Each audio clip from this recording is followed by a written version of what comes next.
Yeah, let's just look at agile control then. Control means how do we ensure that we know what we are doing, how we are progressing, and trying to detect early problems and try to respond to the problems so that we can take corrective or preventive actions and get the project back on track. In Agile, control means making sure we deliver minimum usable subset that meets customers' expectations. Some of the mechanisms for controls: take project, as you see on the diagram, take project, and we have the time fixed for when all work will be delivered. So that we can achieve early ROI, we might deliver incremental functionality. Each increment, we analyze requirement, we design them, develop them, test them, review them, sign them off, make plans on how to deploy them, and then put them on production, and then we move to next increments. This helps because when people start using the functionality available, they get to know more about their system. They get to know about the solution. They get used to the solution. And then they also give you feedback and they also tell you the things that are required to improve. You can improve, you can add new features, and you can create the new requirements and deliver them to production. To deliver increments, we divide projects into time boxes. Each time box, as we discussed, is fixed length and we can't expand the time box.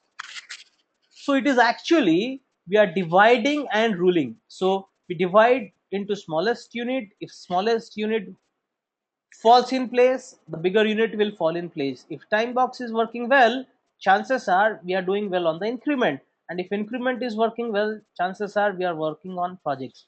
But imagine we can't deliver one time box well. We know if there is a trend that the increments and eventually project may not fall in place. Controls are decided by, are we able to deliver at least the must haves for each time box? And then looking at how good our estimates were, we need to take corrective and preventive action. We need to keep checking at the end of each time box or at the beginning of each time box what are the priorities of business and are they still valid and relevant. For this, we need business to be with us throughout the project. When we are within the time box, we have business ambassador to help us. When we are at the end of time box, we may have visionary who can come and see and also help us decide priorities. You can even have new priorities, or because you were not able to complete must haves at the start of each time box, you have an opportunity to see what needs to be done now. It's very similar to the operational environment. I mean, I used to work in an operations environment where we were supporting production environment and the live users. So what we had was, like, every day when I go to work, uh, I will see many tickets or service requests raised against me. So what I do is, I've got about these 8 9 people who report to me and who are like support analysts with various skills and who are responsible for ensuring the SLAs on production are met. Whenever each request is received, we do an initial analysis and then we find out which level it is, severity 1, severity 2, or 3. Depending upon the urgency and impact of the service request, we decide the priority. We always have these limited resources and bandwidth, and then we have so many tasks that needs to be completed. I mean, one person can only work on one task and complete it. If he works on all tasks, he might not finish anything. We want to check what's very important and urgent to the business, and then we work on it. But what happens is, around afternoon, we know who is doing what is urgent, and we are working on it. But suddenly some other new change request or service request comes, and if it is more important than the things that we are working on, obviously we need to hold on or keep the current task suspended and make sure that the more urgent task is completed first. Now we have to basically respond to changing priorities. Responding to changing priorities of business is what Agile is about. And time boxing increments help us understanding all these important imminent needs of business. I have a question regarding the increment Yeah. as seen here in the diagram. Yeah. The increment 1 looks to be bigger and the increment 2 and increment 3 they are smaller. Is that just because that there is no time box 2 or 3, an example displayed below, or Uh, it can be longer or shorter? yeah, it could be smaller or larger. I mean, basically, when you divide project into increments, you might check. For example, you have 100 requirements, and then you might check. Well, okay, when is the first release needs to be done? You may figure out. Well, okay, within a month we need to put something live. So you might decide the features that needs to go in that increment.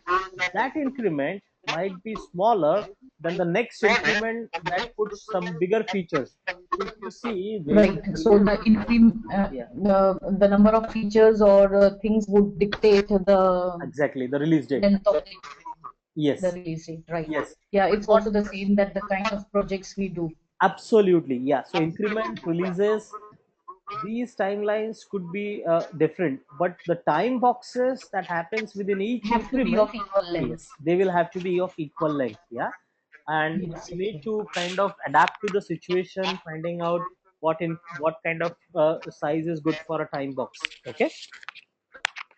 But the time box will be of equal length in a particular increment, not Yes. in all the subsequent increments. Yes, absolutely. Oh, well, okay. In the subsequent increment as well, the standard is you should have same length of time boxes across. But what is possible is, I mean, if I start using Agile, okay, and if I'm new to Hmm. it, I can't decide what is the good size of a time box. Maybe a month, maybe 2 weeks, maybe 6 weeks. Sometimes it is possible that 4 weeks could be a little longer period for business, and then they may Hmm. ask you to shorten the size of time boxes so that they can have frequent releases on the system. So next increment you might want to inspect and adapt, you want to probably change the duration. But when it comes to the exam, by going by the book and the exam, I would say they are the similar length. Yeah, but this comes from practice, Okay. experience and all. But nothing Okay. stops us from changing our time box sizes. Yeah. Yeah. Okay, whatever works for us basically. Right. Okay, we have seen this diagram before, which is about what is more important to the customer. Is it the features or is it the time?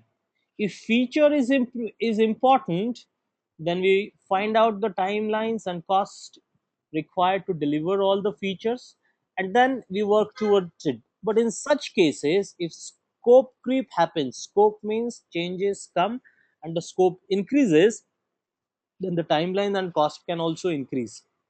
What looked like a 3 months project may become 6 or 10 months. Wherein in Agile approach or in agile approach, even in Scrum, you can say, we find out the time by which we need to deliver, so you can work backwards. So you basically think about the date it all should finish, and then you find out all the work that needs to be done. So you have two things: the work needs to be done and the date by which it should be done. And then you find your resources.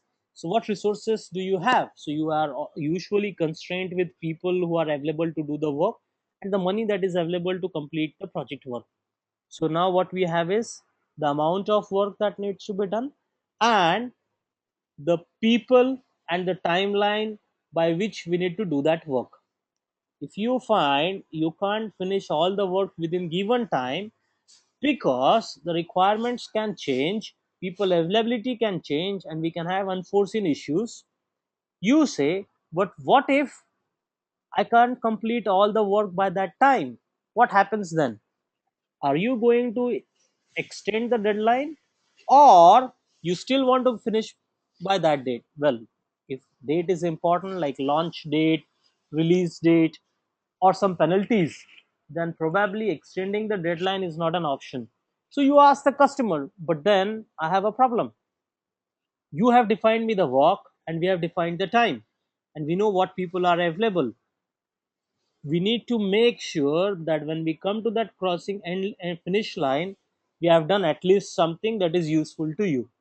So you define that minimum usable subset, and then you might have to drop a feature, revisit Moscow, find changing priorities, and find solutions to deal with such issues. You can't change resources, you can't change cost, you can't change time, because then the solution becomes expensive and also delayed, which basically reduces the business benefit. In Agile, avoiding adding musts after baseline means, I mean, what, how do you call it's a change request? Basically anything that adds to the breadth of scope is considered as change. Anything that is a depth to the change, to the requirement, is not considered as a change. Let me explain once again.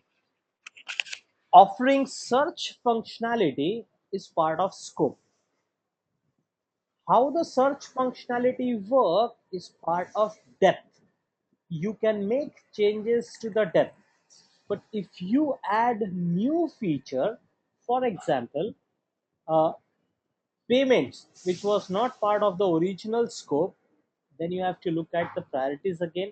You have to look at the change request approvals. You have to look at your contract model, so that we have approval and authorizations before we can implement such changes. Now this question is usually asked on the exam. Change of breadth requires formal change control. What I mean is, you define initial scope, you add anything new to it, that is considered as a change request. But if you modify anything or add some kind of features within the defined requirement, that is not considered as a change in agile method. Yeah, because what we are trying to use as an approach is delaying details, making sure detailing is done just in time. So as part of initial requirements, when you do in foundations, you don't do detailing, but you identify the requirements. But how to meet those requirements, what are the functional and non-functional requirements, you basically do it when you actually start the work. At that time it is not considered as a change, but it is considered as a requirement. Yeah, now this is very important because it helps basically reduce the number of change requests and the time lost in kind of getting approvals. Good communication is also an important tool to kind of control your project. Communication failure, as we have seen, is basically one of the key concerns in most project. Communication, coordination, keeping people informed is very important. Those who are not involved in project, they need to know about how it is working. But we have seen it's not just about progress reporting. Communication is also about telling your problem, telling your requirement, telling the solution to the customer, showing that solution to the customer, getting them to review, get their feedback, get their comments. That is also communication.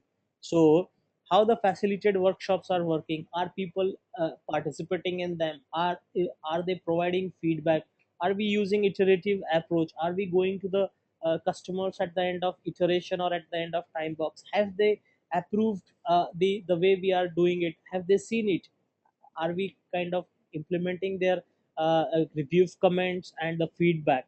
Apart from that, is team meeting everyday basis, are they following the rules of daily stand up, are we able to see the visibility about the progress, how are we performing, are we finishing on time. Apart from that, how many efforts have been spent, how much work is remaining, all of that is also about control.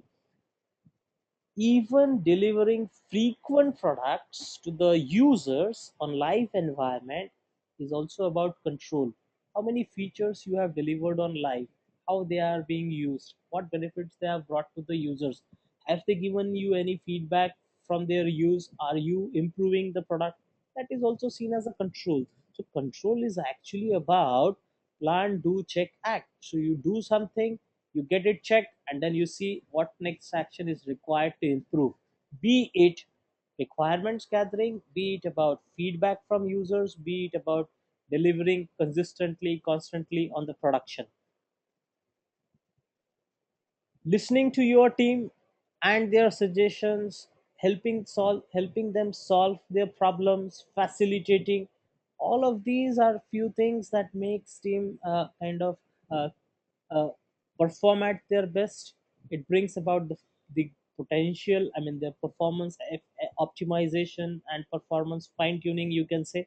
Apart from that, the project manager is also responsible for uh, understanding team problems and solving the problems, maybe clearing the roadblocks, making sure that the concerns are addressed, and where required the project manager has to go to the stakeholders like business sponsors and visionary. Control is all also about uh, making sure that the visionary and sponsors are involved when must-haves are impacted. They are aware about it, and we get from them the new priorities. And before dropping any must-have, we understand which must-have cannot be dropped or is required, or what to do next with the project. In other project management methods like Prince2, there are tolerances.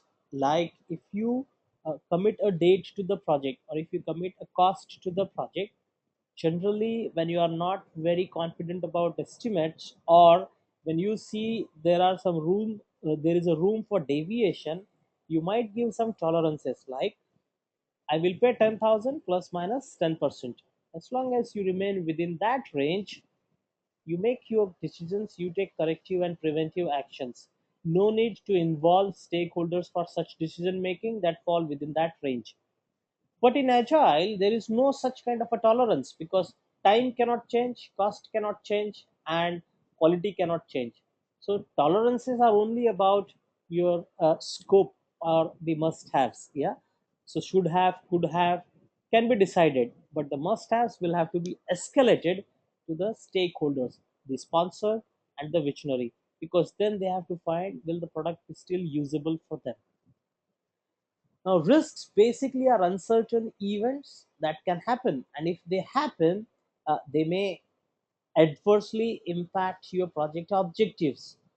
Like, what if the resources who are working on my project do not have sufficient skills? What if the business is not available to kind of work with the development team? What if the team are not available to do the work? For example, people uh, work on various different projects or multiple projects, or they may have operations responsibility. In such cases, if they are shared and if they are not available when I want them, then how do I complete the work of a time box? Apart from that, there are other risks such that the change, because we are doing a transition. Users worldwide expect everything that they specified to be delivered. So if you don't deliver everything, they generally refuse to kind of sign the final acceptance document. So that mentality and attitude will have to change.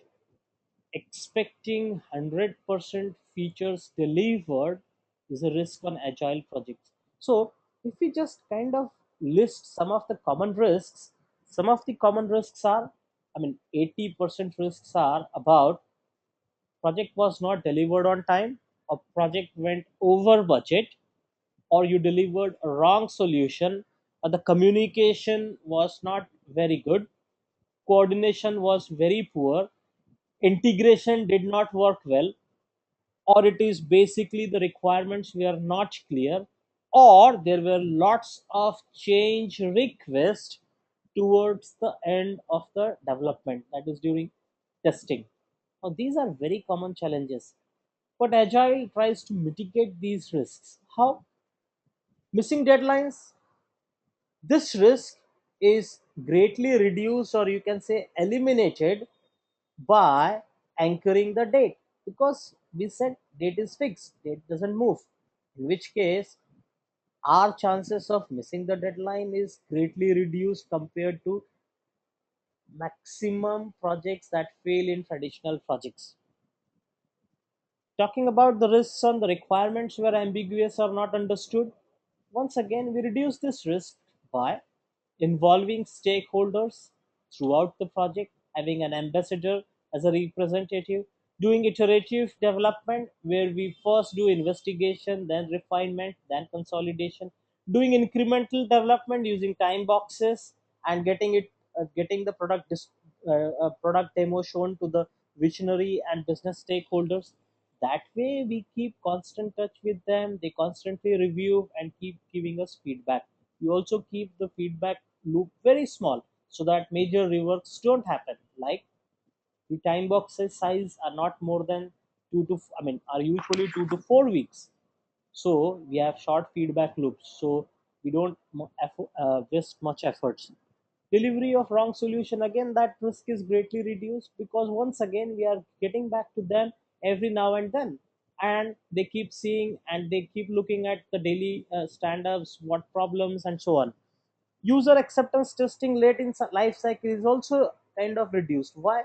Because we are generally not doing a kind of full UAT at the end. We are doing UAT throughout each increment, maybe throughout the time boxes. If you take a standalone feature, towards the end of the time box you do the testing of that. But which risks we still have on agile? If you do not comply with all the eight principle or any one of those eight principles, you are putting that area at risk. For example, focus on business need. If we do not support or apply this principle, it means we don't know what are the business priorities, and we might deliver a solution that does not match current business priorities. Not complying with principle can also mean collaborate. That is, if all people from all departments and categories are not involved, then it doesn't. We are not doing collaboration, and if we don't collaborate, we will not be able to deliver a solution that is acceptable to all. If business people do not find time or do not get involved in the project work, then again we have a problem because priorities are told by them, money is paid by them, project justification is done by them. So if they are themselves not involved, how do we deliver a solution that meets their expectation? Apart from that, they are the one who tell us the requirement, they are the one who check our solution, they say this is what I want. So their non-availability, them not able to spend time with development time is seen as a risk. So if you don't have an ambassador or if you don't have a committed visionary, then actually the agile approach may not work for us because we are going back to the traditional ways of doing things. Apart from that, too much detailing upfront can also be seen as a risk. Why? Because then it will leave us very little room for adapting changes. So if I do all the detailing of requirements in the very beginning, and when I start developing it, by that time users have known more about it. They may have different priorities, they may have different requirements. So then they start adding change requests. You keep doing change requests, you never finish anything. Expecting 100% solution is also seen as a risk. Why? Because the customer has that attitude. So if they expect everything to be delivered, in that case you will have to keep adding time boxes, so your date will keep changing, because now you are trying to basically deliver everything but not by deliver on that day. So that change management transition approach will have to be used. People will have to be sensitized and made aware about it. And the last one is swapping resources in and out. We have 2 weeks to 4 weeks window to complete one feature or to deliver something or to achieve something. Within that, if we keep changing people like based on their availability or contracts, then we are again inviting problems because we will need to do the team building. They need to build rapport with each other. They need to understand, gel, collaborate, their skills, their business process knowledge, their technical knowledge. All of that will basically make the team unstable, which will not be a good thing for us because we have so much less time to finish the work, and then we are moving rapidly. There is very little time to do such inductions very often. Yeah, that is big concern. Now we have had this last one as a big concern from our customer, because I mean, I'm sure you will have experienced this in Indian software industry. Attrition rate is very high. So you have like 20-22% attrition rate. Just imagine you have these couple of teams working on a customer account developing some product. Just imagine people keep moving out and new people keep coming in. So each time box, or every few time box, if I get new people, inducting them to the business processes and the way things are to be delivered, will create a lot of challenge for me as a project manager. Because then how do I make sure that we deliver everything, or we deliver things on time? Now these risks needs to be managed. So what you do is, you basically have something called as a risk log. A risk log contains couple of things: the description of a risk, the probability of risk occurring, impact if the risk occurs, and the responses that you can take to either reduce the probability, or reduce the impact, or reduce both, or do nothing about the risk. So say for example, business stakeholders may not have sufficient time to work with the development team. If that is the risk I flagged using the project approach questionnaire, then I write that in the risk register, and then I say probability, that is what is the likelihood of this occurring. So I go back to the history. I kind of think about my previous experience with the customers or business stakeholders. Well, in the last 3-4 projects that we have done, whenever we wanted them, they were not there, and actually delayed decision making, and we were actually dependent upon their inputs, and they came late, and because of that we had to suspend our work, and it impacted. So my probability is very high. And what's the impact? Well, we will not be able to finish a lot of work within each time box if we delay a couple of days for getting suggestions or inputs or query resolution. We might have to keep dropping should have and could have, and maybe it even impacts my must have. Can we do something about it? Well, let's ask the visionary. If you are not available, if you can't spend too much time during the project execution, why don't you nominate somebody called as a business ambassador? Why don't you give some kind of accountability and empowerment? And the business ambassadors works with us, attends daily meeting. We keep asking questions. He helps us when we want about business inputs. He decides and helps us in prioritizing requirement. He keeps checking the solution that we are evolving at the end of each iteration. He attends the meeting for reviews. That way we reduce the risk or the impact that we have due to unavailability of people. So you have like risk management taking being taken care of. How you do that? You can use the project approach questionnaire during feasibility time to find out key risks on the project. Like, are people ready to adopt agile philosophy? Do we have the things that we need to start using agile? Do we know about the project objectives? Are we all on the same page? Do we know the business problem? Is the business involved to make sure the solution solves their problem? How do we deliver the quality of the product? What kind of testings we do? You identify all such things, and the risks will then help you to improve your future projects. Not just future projects, looking at the trend in my time boxes, even I can improve my next increments or next time boxes. Now in agile, we have a very little coverage on how you go about risk management. But like I mentioned to you, you can have templates, and then you can figure out risk at the start of each time box, and then review your project risk either at the end of the time boxes, or when you have a logical time to review the entire project. Even the business case considers the key risks that can affect viability of your project. Risk logs or risk registers are maintained by the project manager, and the risks are flagged by anybody. You identify responses, you try to do kind of keep the exposure to risks to minimum. Now few questions for you.